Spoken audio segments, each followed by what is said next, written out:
Oi, gente, tudo bem?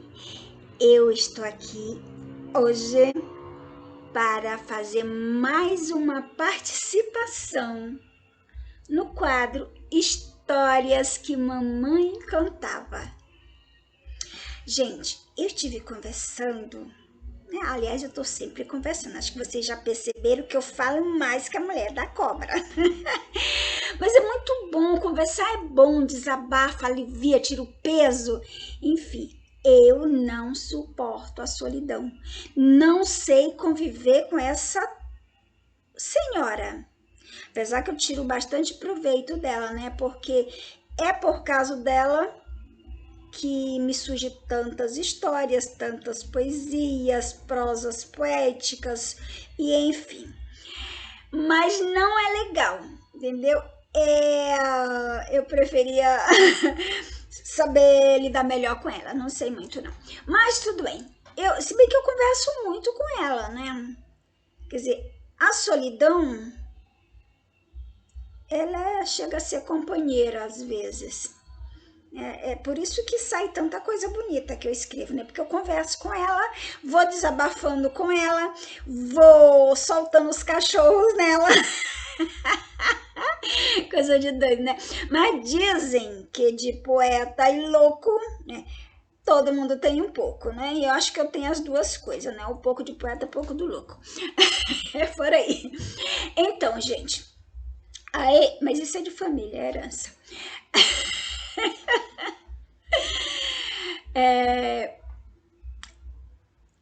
Voltando aqui no assunto, né? Eu quero compartilhar com vocês hoje uma coisa que a mamãe falava, né? Falava sempre.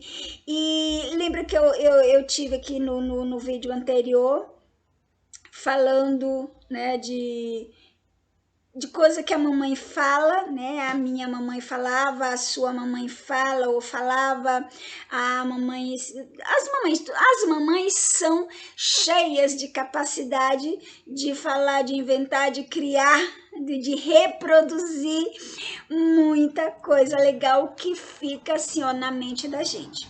A minha mamãe, eu já compartilhei com vocês algumas coisas, né, que a minha mamãe falava, que há algumas histórias que minha mamãe contava. E ainda tem muitas, tá? Ainda tem muita coisa.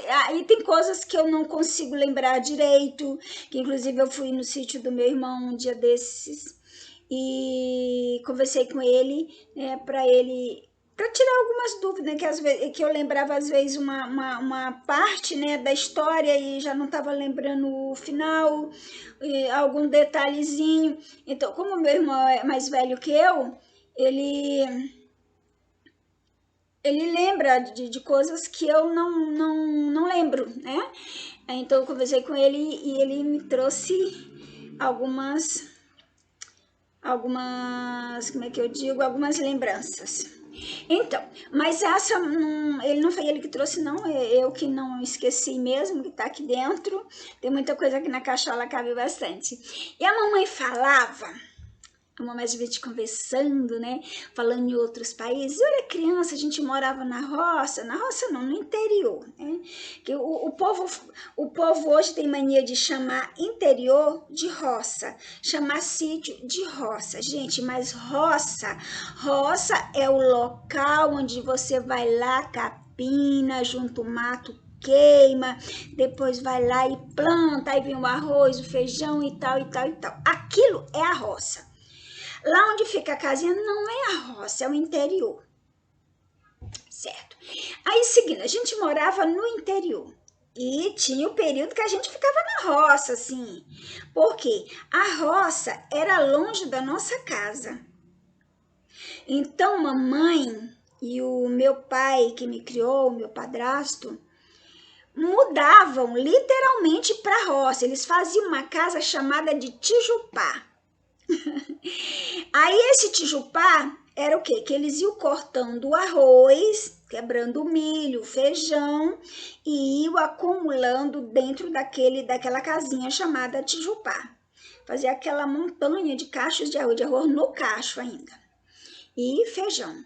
Aí ao lado do tijupá eles faziam um barraquinho também coberto e tampado de palha de coco de babaçu, e para lá a gente se mudava e ficava durante toda a colheita lá, para ficar perto, para não ter que caminhar aquela distância toda lá da nossa casa até a roça, que era bem longe. Então, aí a mamãe contava muitas histórias e eu era bobinha, era criança também ainda, e naquele tempo criança não começava a estudar cedo, e principalmente quando se era pobre. Aliás, eu não era pobre, eu era paupérrima. Pobre é brincadeira diante do que a gente era. Então, mas é isso aí. Então, o que a gente aprendia, esse negócio de trava-língua, parlenda, verso, cantiga de roda, eu aprendia tudo com a mamãe.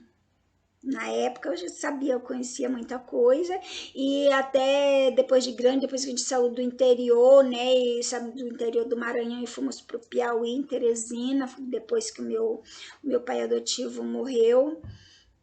Aí a gente foi para Teresina, e quando eu comecei a estudar, eu já estava com 7 anos. Naquela época, era com essa idade que se começava.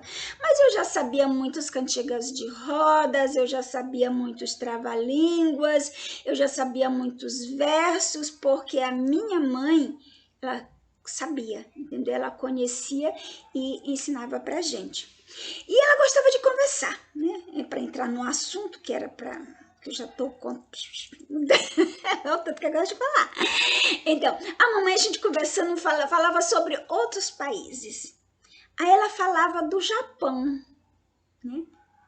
Do Japão. Aí ela dizia pra gente que o Japão era embaixo da terra aqui, ó. O Japão era embaixo. Aí ela dizia que lá tinha um povo dos olhinhos puxadinhos, tão bonitinhos, que mesmo depois de grande continuava parecendo criança, porque que criança que tem, né, os olhinhos assim, coisadinho. Então ela dizia que mesmo depois deles grandes, continuava com a carinha bonitinha de criança. Então, mas ela falava, né, que o Japão era aqui embaixo da terra.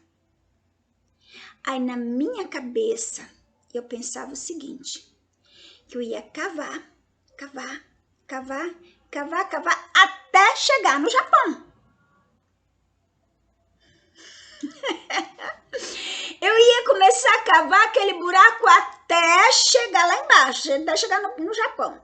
Agora, na minha cabeça, como ela dizia que era lá embaixo, então, na minha cabeça, não estava, olha a minha ideia. Quando eu terminasse de cavar o buraco, eu não ia cair assim, aqui, sair assim, que nem nos desenhos animados, que cava e sai em pezinho.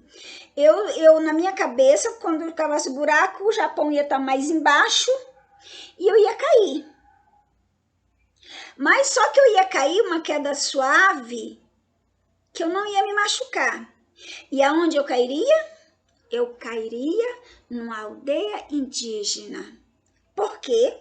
Porque eu achava os índios tão bonitinhos, aquela assim, e eu queria ser índia.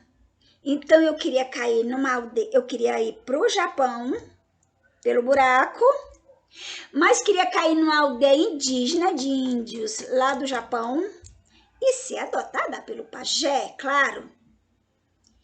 Então eu viraria uma índia e andar bonitinha com aquela peninha na cabeça e aquela sainha de pena e tudo mais. Vê se pode. Gente, eu tinha uma imaginação tão fértil. Aliás, acho que eu ainda tenho, né? A imaginação muito fértil. E olha que eu fiquei com essa ideia na cabeça muito tempo, até a minha pré-adolescência. Como eu já falei, a gente era pobre, não tinha muita instrução, não tinha leitura, não tinha conhecimento. Então, até a minha pré-adolescência, meus 12, 13 anos, eu ainda tinha essa ideia de que cavando, podia cavar, que eu ia sair lá no Japão. Mas que eu queria cair numa aldeia indígena, quer dizer, eu queria ser uma indinha japonesa.